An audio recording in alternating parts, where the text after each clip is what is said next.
I love making interesting videos. The most interesting topics are often exceptions, deviations from the norm. All of us live in countries where there are laws and rules and governing bodies telling us what we can and can't do. But 70% of the world is ocean, where there are no countries, no governing bodies to tell us what's right and wrong. That's why maritime law exists. Let's start with a hypothetical. A baby is born on a cruise ship sailing in the middle of the Atlantic Ocean. What nationality does it take? This is the coast of some fictional place in some fictional country governed by some fictional government. From this line, which is the water line at the lowest low tide, every country is allowed 12 miles of territorial waters. It used to be 3 miles, the distance a cannon could shoot offshore, but that has since changed. Those 12 miles are the property of a country. They can do pretty much whatever they please in it, and all domestic laws apply. Foreign ships are, however, sometimes allowed to enter into these waters under the principle of innocent passage. If ships have an innocent purpose, which does not include fishing, polluting, weapons practice, or spying, they are allowed to pass through the territorial waters of a foreign nation without permission, as long as they do so quickly and without stopping on shore. Beyond the territorial waters, there's another 12 miles of the contiguous zone. This zone allows a country to enforce laws as long as they fall into one of 4 categories. If the laws have to do with customs, taxation, immigration, or pollution, they can be enforced in the contiguous zone. Beyond the contiguous waters is the exclusive economic zone, also known as the EEZ. This zone extends 200 nautical miles from shore. Beyond the territorial waters, the EEZ is in international waters. However, only the country who holds the exclusive economic zone has the right to harvest natural resources in the area. This law was originally set up to help with disputes over fishing rights, but has since been incredibly useful with the boom in oil drilling. All these laws do, however, occasionally cause some disputes due to overlapping zones. This is the South China Sea, an incredibly important waterway. Nearly 1/3 of the world's shipping traffic passes through it, and it reportedly has huge untapped oil reserves. China has this land, so it says it has all this water. Malaysia has this land, so it says it has all this water.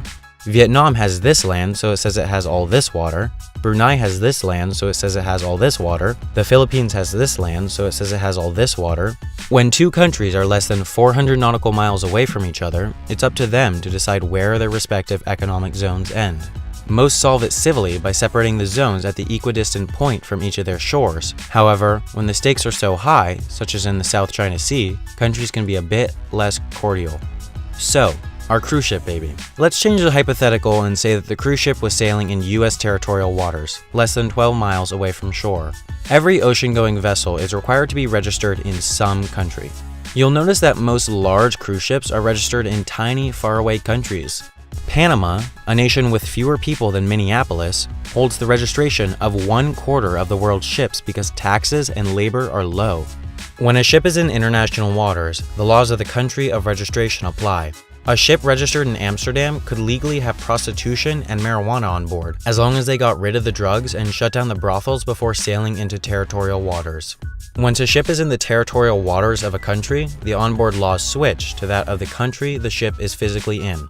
This is the same for nationality law. Kinda. A baby born on a Dutch ship within 12 miles of the US is a baby born in America.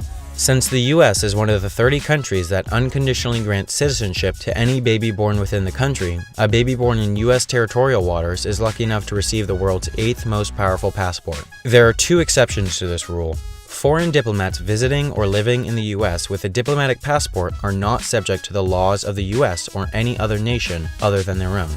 Consequentially, the babies of foreign diplomats do not automatically receive American citizenship. Additionally, the babies of individuals staging a hostile invasion or occupation of American territory are not granted American citizenship upon birth. Here's where things get even more confusing.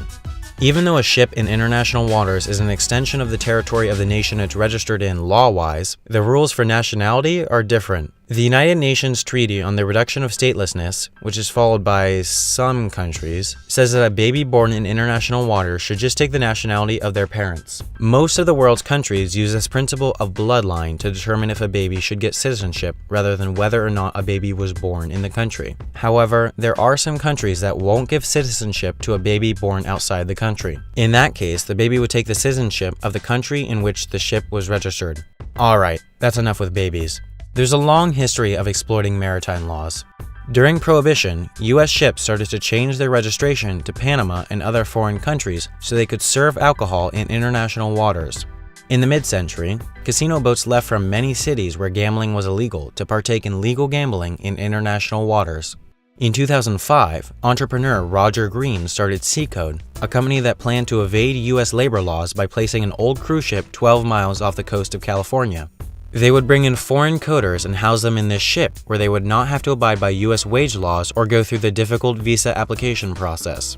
The idea never came to fruition, but the technical legality of it just shows how convoluted maritime law is. The laws for airplanes are pretty much the same.